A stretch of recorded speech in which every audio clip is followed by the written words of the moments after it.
Is the layout cool? Like when you do add songs, like you can like... Oh, I like that. Isn't that cool? Yeah.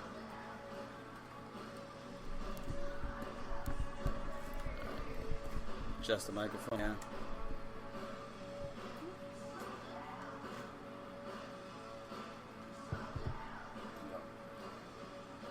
So back when I used to do Zoom X Radio, like it's called up the music bed. The music bed? Yeah, that goes under like the speaker. They call it the bed. Oh, Music cool. bed, yeah. All right, so I mean, until we come up with a better name, this is the inaugural Out of Order podcast. I know it's a very creative name, but here we are. So just to start off, I think the intent of this podcast is really just freewheeling discussion, really, I guess, about the arts. I mean, centered more so on movies, but we will talk about films. Wait a minute. No. Movies and films are the same thing. Films, music. That's what I meant. Pop culture. Yeah. Old culture. Art. Yeah. Yeah. High art, low art, in between art. Food. I mean, what? No, food too. Yeah. Yeah, no, absolutely. Good cuisine. Bad cuisine. Yeah, I think it's a start off. So maybe we should introduce ourselves. I am Lou Toad. Oh, I'm Gwen. Sorry. I'm very new to this world. Yeah, this is Gwen. This is Gwen, and this is Lou. Maybe I should just give my full name. This is Lou. This is Lou, and Gwen. Yeah, and that's Gwen. And we're gonna start off today. We watched a couple 2-3 movies last night, and today actually, some of which I had seen, but some of which that neither of us had seen. Most all of them I had not seen. Yeah, most all of them you had not seen. Yeah, but we're gonna start off with that. Just kind of initial impressions. Kill.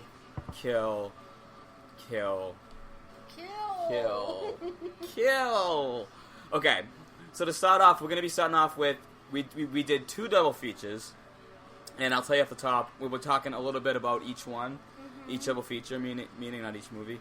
The first double feature we did was a double feature of 70s Satan-sploitation. I don't know if that's a thing. Yeah, we can make it a thing. We'll make it a thing. Yeah, devil-sploitation, Satan-sploitation, I don't know what you want to call it. But we watched Satan's Slave.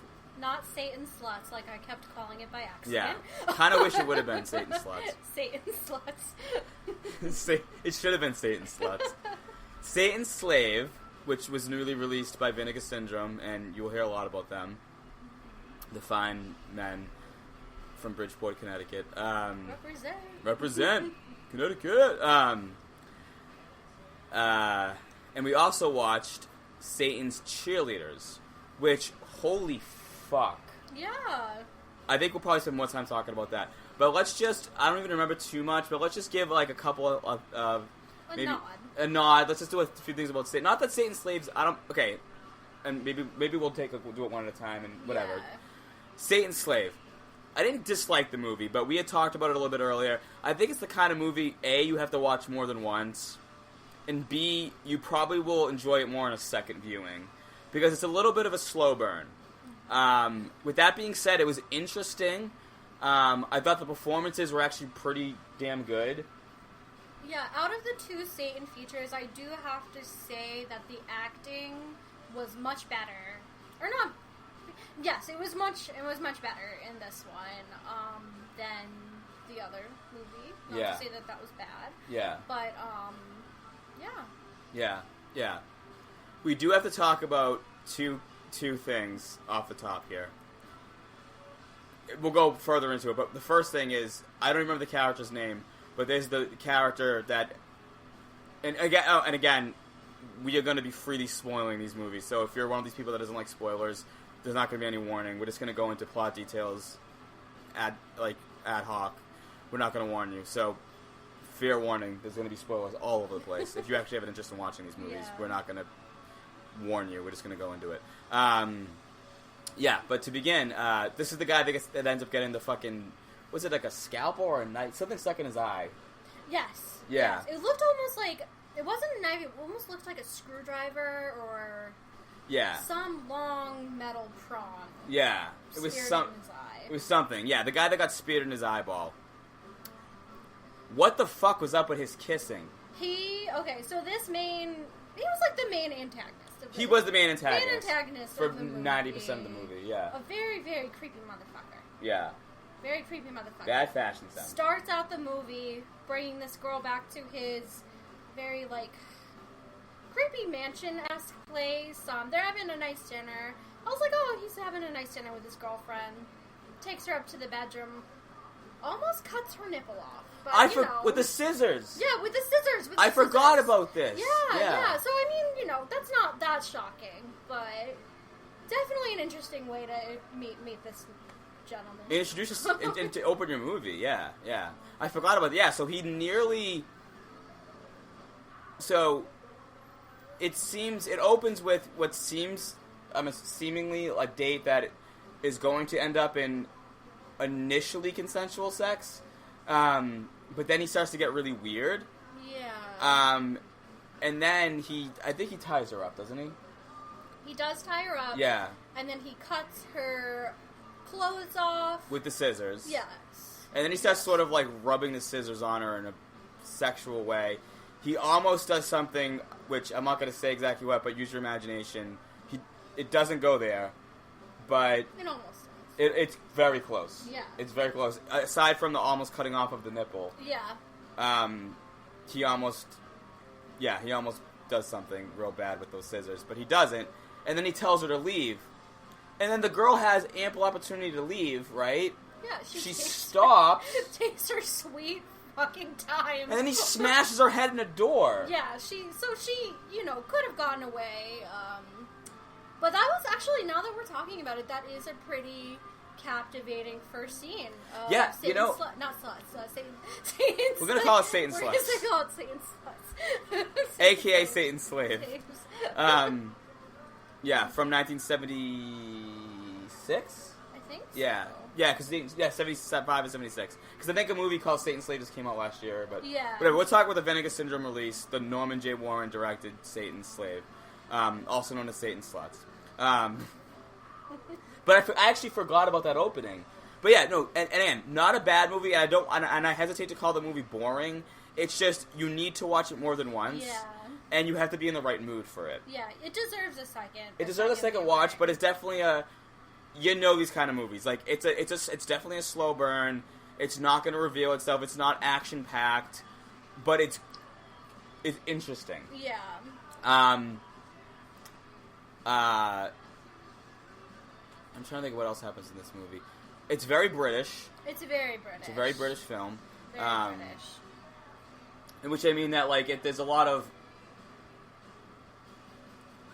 beautiful shots of I don't know where it was shot, but I think it was shot in Surrey. Yeah. Yeah, I think it was shot in Surrey, England. Yeah. But wherever it was shot, very beautiful, evocative. I mean, to speak of the film itself in terms of its presentation, Vinegar Syndrome always knocks out of the park. It looked beautiful for a movie shot in 1976 for a low budget. It looked beautiful. I'm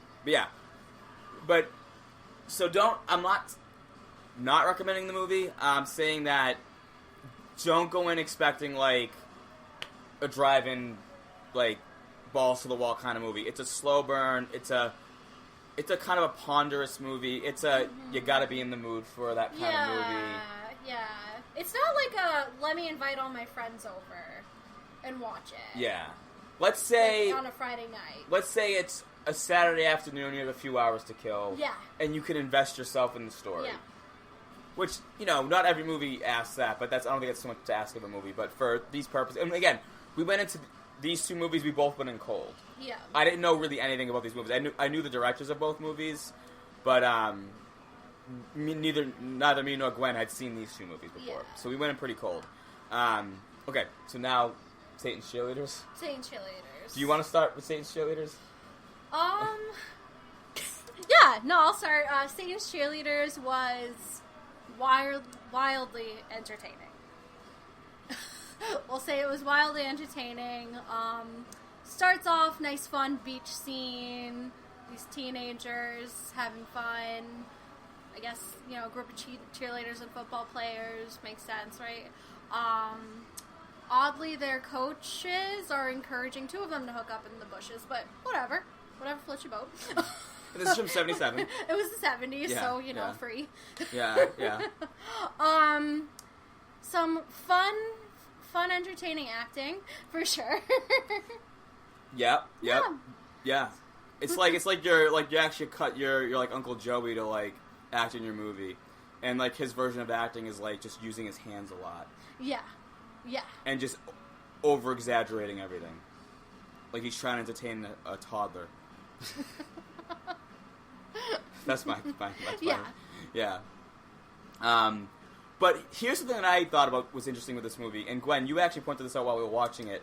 It takes like a good 30 minutes before anything even remotely resembling something horror movie related happens. Yeah, it's a slice of life. It's like a slice of 70s high school. I don't know if it's California, but it's got a very like golden, sunsetty, beachy vibe at the beginning. You almost feel like you're watching like a 70s teen comedy. You don't know if it's going down the road of teen comedy or maybe like softcore porn. Yeah, it's very cheaply made. I think that it's so of the two movies, it was definitely lower. Not that Satan's Slave had a higher budget, but there was more of a sheen to Satan's Slave. This was a dirty, and I mean this in a great way, like a dirty, like grimy drive-in movie.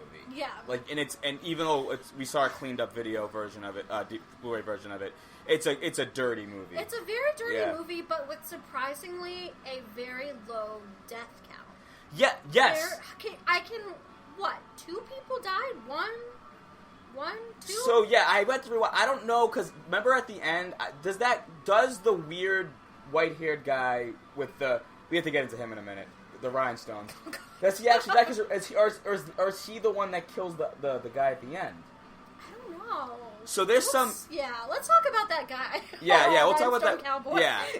Well, before we even get into him, I want to talk about. Ooh, sorry, technical difficulties. We're back, guys. Yeah, before we even get into him, though, I want to talk about. So, and this may have been my own ignorance. I don't know if you had the same thought, Gwen, but I thought Satan's Cheerleaders, right? I thought this was going to be a movie about a troupe of evil cheerleaders that were killing people. I thought it was going to be... I had, like, a very similar, like, way... I thought that there was going to be a lot more sacrificing. But basically, it was just a bunch of cheerleaders just kind of doing their thing, and they just... For the first, 40 minutes. So happen to meet up with some, Satanists. Yeah, okay, yeah, so let's get to this. Okay, so don't expect... Okay, and also, as an A-side, these girls are vicious. They are so vicious. They are vicious. They're pretty mean.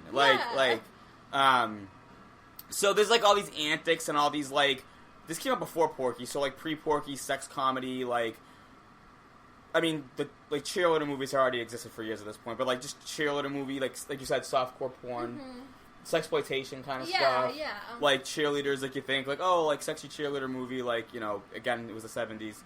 But nothing even, unless I'm missing something, nothing that you would recognize as something evil or satanic or foreboding, even, or anything suspenseful.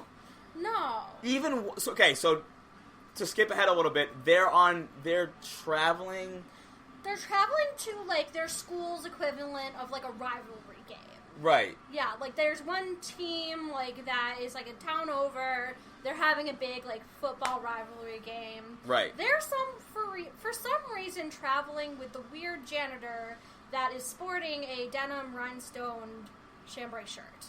And here's where the plot converges because he's a Satanist. He's a Satanist that loves his Walmart chambray rhinestone shirts. Yeah, he's wearing a rhinestone shirt that, I think you commented on this yesterday, Gwen. You'd probably find in the women's section of a Macy's now. Yeah, I'm pretty sure my 7th grade art teacher had one of those. Yeah. It's a beautiful shirt. Yeah. But he seems. I think the movie wants again. Throw logic out the window because you need to fill in a lot of blanks the movie doesn't care to fill in. But okay, so I'm going to jump ahead a little bit here. But this character is driving them to the location and ends up bringing them to his group of Satanist friends, which are really just like a bunch of like middle-aged dudes that are like more look like LARPers that just have like big fucking pentagrams on. Yeah, and there's really nothing about them that's frightening. No, they're a goofy bunch. They're a goofy bunch. I will say though, one of the only, and as far as, unless I'm mistaken, the only female Satanist is Yvonne DiCarlo. Yes, of the Monsters fame, and she is excellent. Yeah, she makes the movie, like, the acting, like I said, it's not the greatest. Yeah. It's very captivating. But, and forgive me if I'm wrong here, but, like, or if you don't agree, but, like, she also seems like the only one that is acting like she's in a horror movie. Yeah, she has that, but everybody else is like, we don't know where we are. Yeah. And the only other aspect of the film that's frightening is, like, they have two Doberman pinchers. I believe Lucifer and Diablo. Mitzi and Bitsy. Mitzi and Bitsy are the real names. Yeah, that's their real names. We have a whole side story. Oh, we have a whole thing about them, like... One of the Satanists borrowing their wife's Macy's discount robes. Yeah. Oh, God, this movie's ridiculous. But one thing I wanted to point out, I don't know if you thought this as well, but, and we just watched it last night, but I'm blanking on the name of the character. But one of the cheerleaders, I don't know if she's... Literally, all that I see happen is, like, the creepy janitor guy, like, rubs his necklace on her uniform, and somehow that either possesses her by Satan or brings something out. I don't know. I just feel like we looked up, like, for 1 second, and she's just laying, like, topless on rocks. Yeah. And then everything was back to normal. Yeah. So she ends up saving the whole troop, right? Yeah.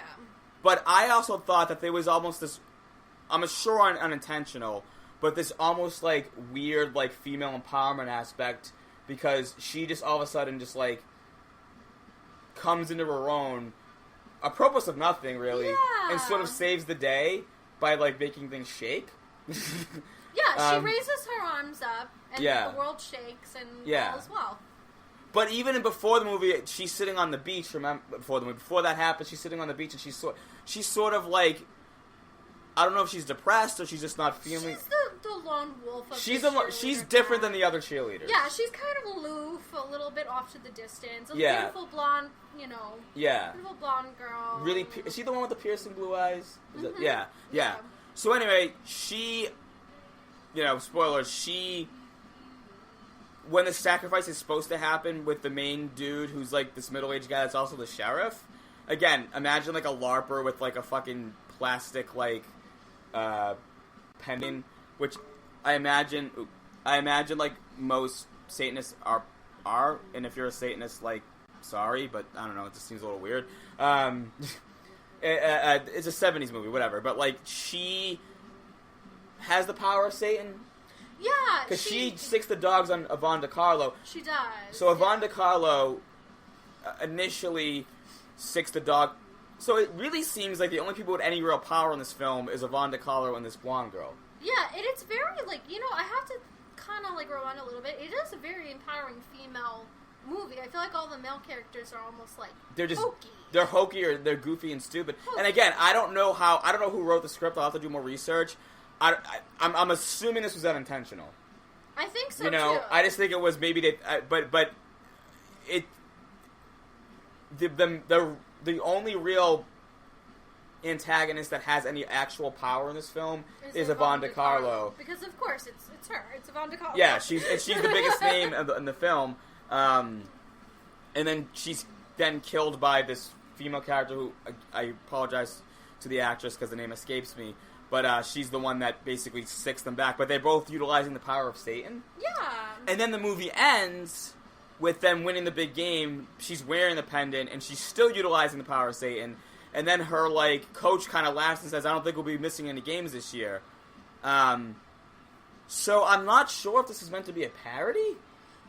I don't know. It had so many comedic aspects to it. Yeah. Like when they're trying to find a pure girl to that's right. A pure princess to marry off to the Dark Lord. they're like, haha, sorry, I haven't been a maiden since I was 12. Yeah, I'm a cheerleader. Next. You know what I mean? Yeah, and then the next one's like, haha, buddy, I'm sorry. Yeah. So I think that there is definitely, like, that couldn't have been accidental, like, the comedic aspect. And I guess now that I'm thinking about it, you don't make a movie called Satan's Cheerleaders without some kind of... But I think that there's just so little horror to it that... there was never a point where I thought anybody was actually in danger. No. You know? Whereas I feel like with Satan's Slave, as slow burn as it is, you kind of are like, fuck, is she going to make it out of this?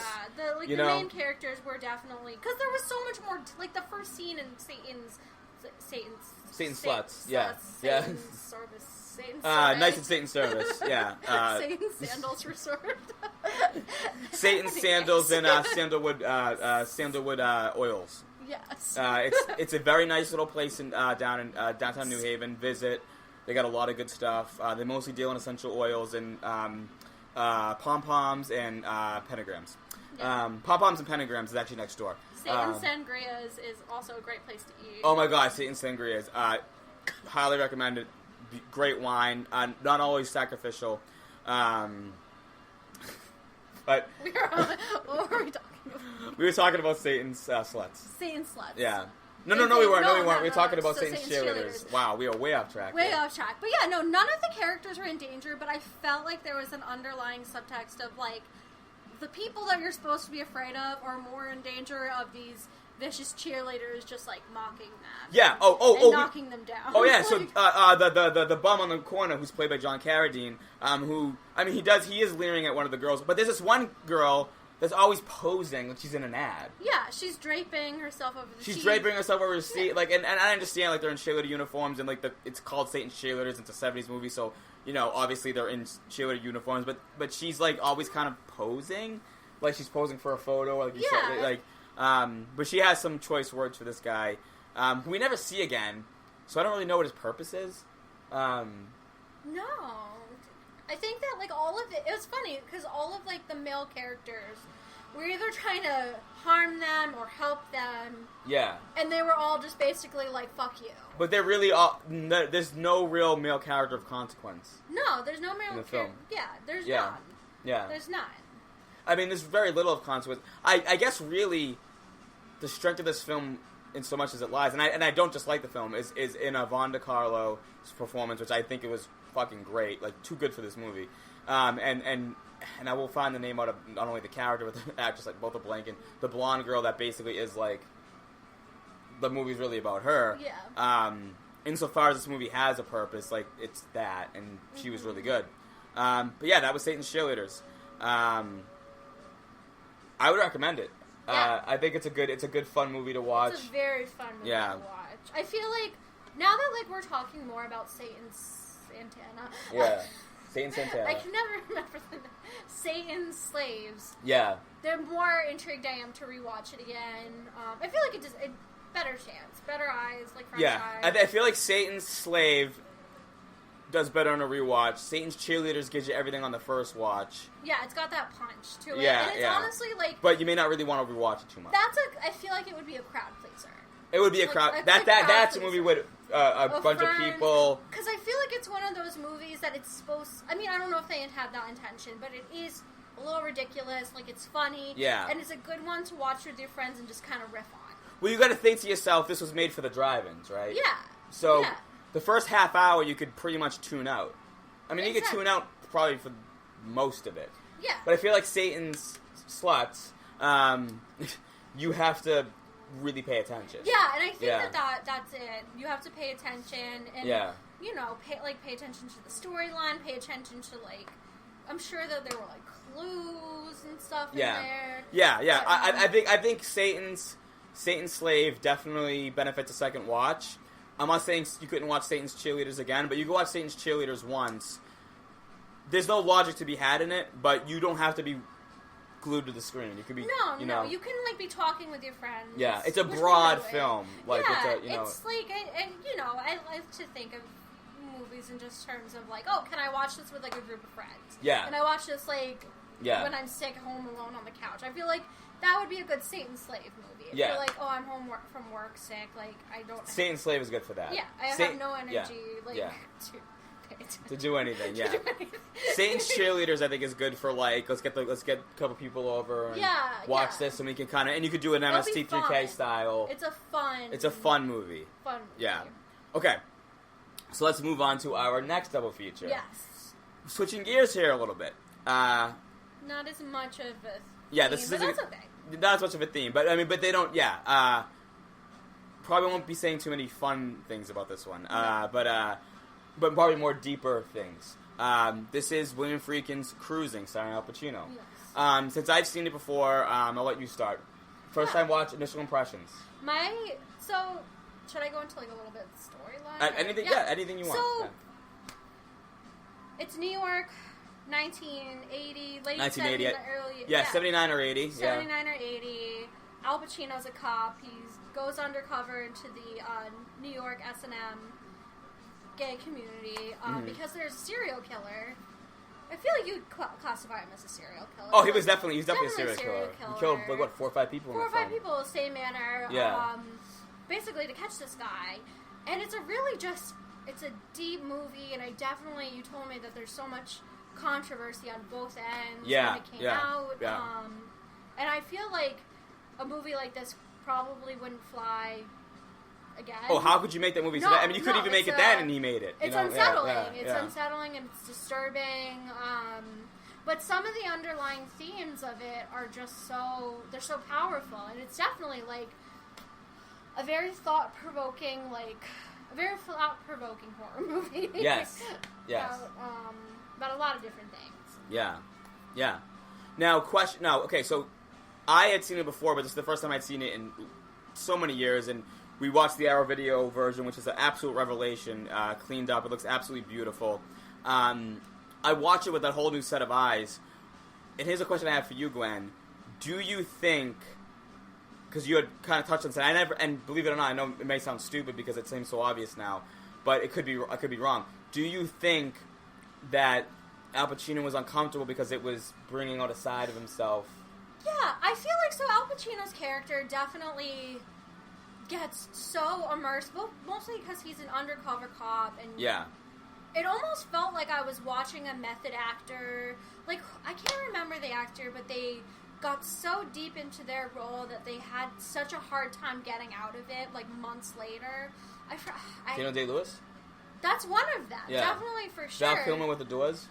Yeah. No, there's so, like, I know that the experience of method acting can be, like, mentally, like, disturbing for the actor. Yes. But it almost felt like, in a way, like, it was the same thing, but, like, Al Pacino's character, I forget his name, like, John something, or...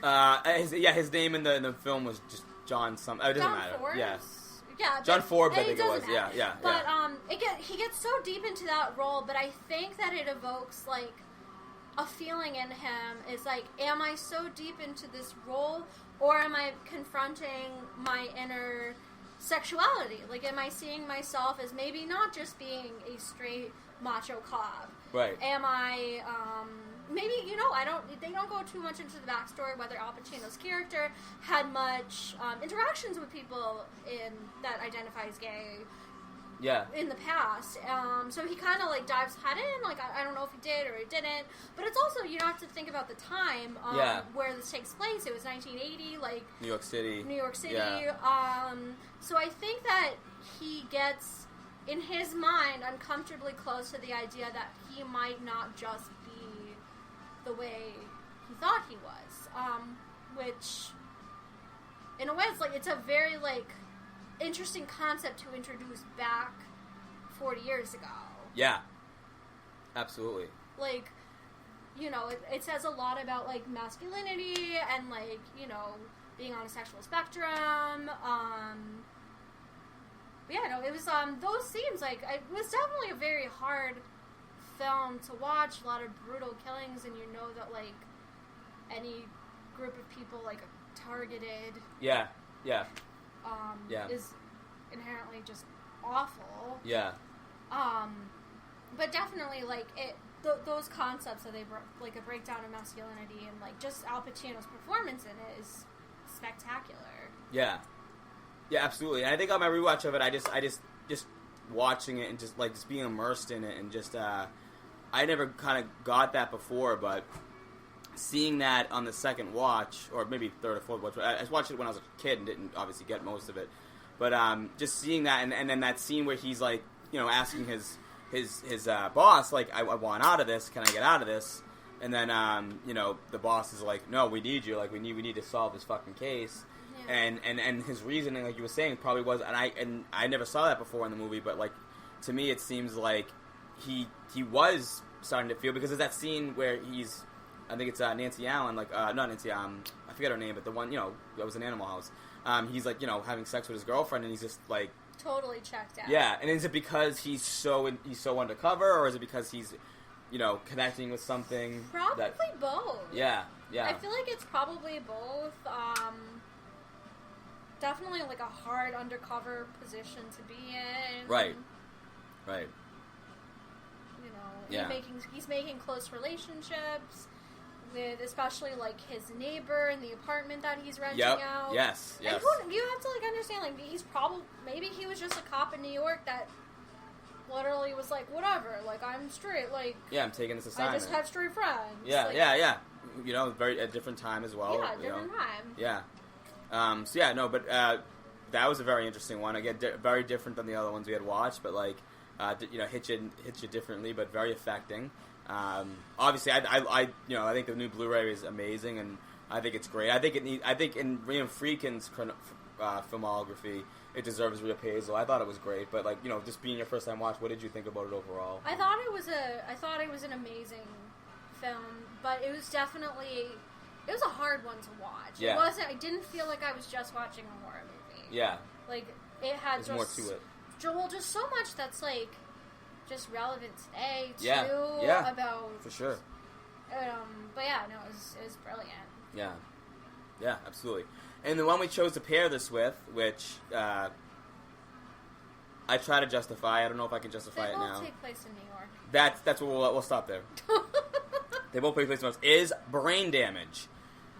Brain Damage is a film near and dear to my heart. I first watched it when I was a teenager at Blockbuster Video because I had watched Frank Henenlotter's previous film, Basket Case. My own film, Head Heavy, which Plug is an out-of-order film, is highly influenced by this film. Much on the surface, much lighter than a film like Cruising, but I think you could say that about most movies. But pretty much every movie is lighter than Cruising, yeah, but except for some Schindler's List or something. Exactly right, yeah. But obviously, on a rewatch for me, very affecting. I love it.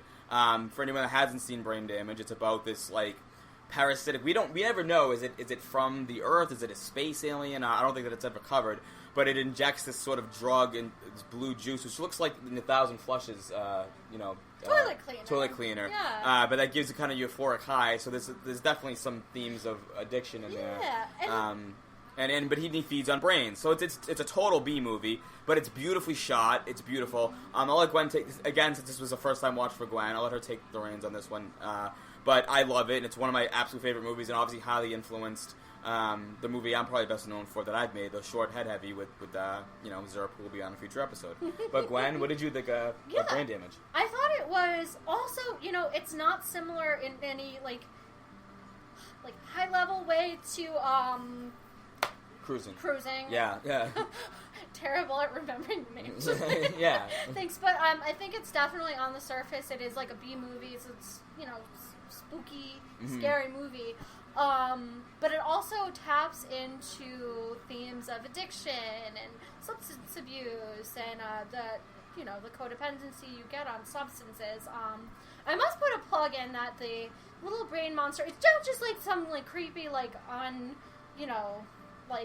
sentient being. It's a quip, little creature. It's a conversationalist. Yeah. It's got, like, little eyes. It talks. The movie starts off with this, like, couple that I guess owned it, and they named it Elmer. Yeah. Elmer? Yeah. And I'm like, do they miss it so badly just because it's an excellent conversationalist? Yeah. Right. That's true. Besides, is it their, like, third or something? Yeah. That's a really good point that I've never thought about it. He really is, aside from anything else, an excellent conversationalist. Yeah, and I feel he's very charming. Yeah, like, honestly, maybe it plays into, like, a little bit of loneliness, too. Yeah, like, and how someone could take a lonely person, and not even in a drug way, but in a relationship way, and work their charms on them, and have that codependency in a relationship, exactly. for sure. Exactly, and, like, honestly, it is kind of like Elmer and, what's his name? Oh, God, I can't remember the character. The main character's name. Yeah. It's, like, an abusive dynamic, where not only, like, is this, like, something about, like, whenever he, like, latches on, he gives him these euphoric visions, and he's, like, in this junkyard running around like a fool, like, seeing colors everywhere. But, it also kind of plays into, like, themes of abuse where he essentially, like, becomes so dependent on this Elmer that he's isolated from, like, his girlfriend, his roommate, like, I don't know, he just basically has this, like... Yeah, you know, Elmer becomes everything. Yeah, Elmer's not just like a high that he's getting. It's a being that he's that's latched onto him. Yeah, and essentially like destroys his relationship, destroys his life. Yeah. Like, so I think that Yeah. No, it's an interesting angle to. It's absolutely right. I mean, it's an insane concept, but it's everyone. The drug metaphor is obviously so obvious; it's right there. But I never even thought of it. You said the codependency and the fact that he's a great conversationalist and he's charming. Yeah. And he's persuasive. He's like a salesman. You know what I mean? But going into a different direction for a second, because that was all great. But what do you think about that last scene with the fucking light beaming out of his head when he literally insane. blows his own brains out? It was insane. Yeah. And it was interesting because it was like only like Elmer and him almost like became one. And it was like Elmer would need to eat brains, but he would never eat the brains of the person. I mean, that was like latched onto him. Yeah, yeah. Like he didn't eat his brains until like. No. And it was, and the only reason why that happened was because the original owner like just basically squeezed Elmer to death. Yeah. And then so he gave him a completely overdose. Yeah, he OD'd on his toilet cleaner. Yeah, he's on the toilet cleaner. That's exactly what happened. Yeah. OD'd on his toilet cleaner. He OD'd on the toilet cleaner. I mean, okay, but so obviously you're highly influenced, head heavy. So of course I love that movie, so I recommend it. But what would you recommend? Brain Damage? Yeah, definitely. I feel like that's another one. I feel like we have two, like, Cruisin's definitely not one that I would want to be like, hey, let's pep up a group of people. Yeah. It's more of it's like a solo, like, pair watch. Like, yes. Definitely, like, I mean, I would watch it again, but I think, like, it's a hard one. It's a hard one to stomach. Like, it's upsetting. Yeah, it's a difficult movie to watch. It's just, like, even just visually, it's just dark. And, like, I mean, it's a New York movie. Yeah. But it's dark and grimy, beautifully shot. Yes. Like, probably one of the most beautiful, like, cinematography and, like, scenes from a movie that I've seen, like, from that time period. Yeah. Like, to be honest. Yeah. Like, no, beautiful for sure. scenes in the park. Like, the lighting is gorgeous. Mm-hmm. So I had to mention that. But, like, I feel like that one's definitely, like, more of, like, a solo, like, group, not so much a group watch. Yeah. But, like, I don't know why I keep, like, saying, like, what we watch and, like, one people, two people. But, like, Brain Damage, definitely a fun movie to watch on a Saturday night with your friends. Oh, yeah, yeah. Definitely fun. Yeah. Like, I want to watch that one again, like... Yeah. Out of all four, I feel like I want to watch that one again, like, soon. I want to show it to people. Yeah, yeah. Absolutely. Okay, well, great. We have a few more minutes left here, so we'll quickly go into just some TV. Real quick, let's talk about... You just started watching The Dead Zone, the TV show from USA from back in 2002 with Anthony Michael Hall. So give us some impressions on that. Oh, it's great. I have totally slept on that show. Mm-hmm. I've heard of it, but yeah, it's a good watch. See some fun early 2000s haircuts and styles. Anthony Michael Hall's like totally hunky and beefy in it. Which is so weird because it's Farmer Ted. Ted. Weird. It's Farmer Ted. But yeah, no, it's a good watch. Where did we find it? On Tubi TV. Tubi, yeah. Is that legal? Whatever. Oh, no, that's yo, they got ads. Oh, yeah, okay. Tubi TV's legit. Yeah, no, so that show's really good. It's an older watch. Newer watches. You just saw Pen 15. I just watched Pen 15, that's right. And I was, okay, yeah, we can end on this. So this gave me this whole revelation of watching Pen 15, which Gwen had been telling me to watch for a while, but I watched it all in one night. And I thought this initially was going to be like a Broad City type of thing, where it's like broad, you know, meaning in the like broad strokes, like this like crazy surrealist humor, and just kind of goofy and light. And it started off that way, and I was totally cool with that. But it just came out around the back door for me with all this really kind of deep fucking stuff that just really started getting at me. And like, you know, and even the fucking, and, you know, again, as a fucking male, like watching a 13-year-old girl get her period, like just from watching the show from the beginning, like I just like felt for her, and it just, I was just absolutely just floored by it, and I just can't wait to see the next season. I watched it all in one night. It was just and it's the relationship between two young women, and the fact that it's played by two adult women playing young versions of themselves, with teenage characters all around them. I feel like we need to talk more about this show. Like, I don't know. Oh yeah, no. The next episode we'll talk about that. But like, yeah, but we'll go into that a little bit. But that then made me realize, and we talked about this, that I am now kind of obsessed with, because you introduced me to Booksmart. We watched what did we watch? Mistress America. Mistress America. I just got the whole series of Laverne and Shirley. But you talked about how great shows and movies about female relationships are, that aren't dependent on like. But then there's the boyfriend and the guy. Male interest. Yeah. It's more just about like they could have like a romantic like interest or partner, but it's more of like a side note, not like the whole like driving force, which I feel like, you know, kind of we were talking about this like at the bar the other night. Like, you don't even have to like think. There's just so many male camaraderie movies. There's so many. There's so many of it. Yeah. But like there's far fewer stories, like shows, movies about just female friendship. Yeah. Without that, like, you know, romantic comedy. Nothing wrong with romantic comedy, but like that driving, like, how do I get the guy? Like, right. And then the female friendship is just like. Is just there's the funny best friend. The funny best friend that's pushing the plot forward of the real focus is the guy that you want to get. Yeah. You know? Yeah. But I think we're pretty much just out of time here, but I think our next episode maybe we could just focus on, go deep into that whole female friendship. So, you know, with from Laverne and Shirley, Booksmart, Pen 15, Romeo and Michelle, that's another huge one. Romeo and Michelle. There you go. So we already have, you know, a couple there. We'll veer between TV and Pen 15, yeah, of course. And that's like a huge... Yeah, okay, so they plan a bunch of decades, too, in there. Yeah. There you go. A bunch of decades. There you go. Right, yeah. And I think you pointed that out, because I didn't even realize that's how you said it, but I was like, you know, Laverne and Shirley, I don't know if it's the first one, but Laverne and Shirley really lay the groundwork there, you know, without maybe... Again, is it intended? Is it not intended? Well, who the hell knows? But anyway, I think that's it. That's the first episode. This is the Out of Order podcast. The name may change, but for right now, that's it. I'm Lou. I'm Gwen. We really appreciate you guys listening. There's going to be many, many more episodes to come. And stay tuned. Stay tuned to us. Same bad time, same bad channel. There'll be many more episodes with some stupid shit coming from me and a lot of really, you know, insightful things coming from Gwen. So, you know, we do appreciate you guys listening. Things will, you know, progress as we go. This is our first time at bat with this, you know, new podcast. My first podcast ever. Gwen's first podcast ever. I think she did a great job, and thanks. Yeah, we will.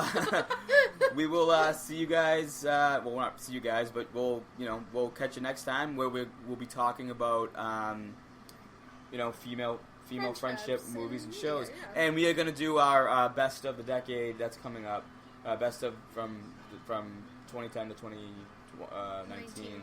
Yeah, or the best of the two. I don't know. We'll figure it out. It's going to happen. But yeah, we want to thank everyone for listening, and we'll see you next time. Bye. Signing off. Signing off.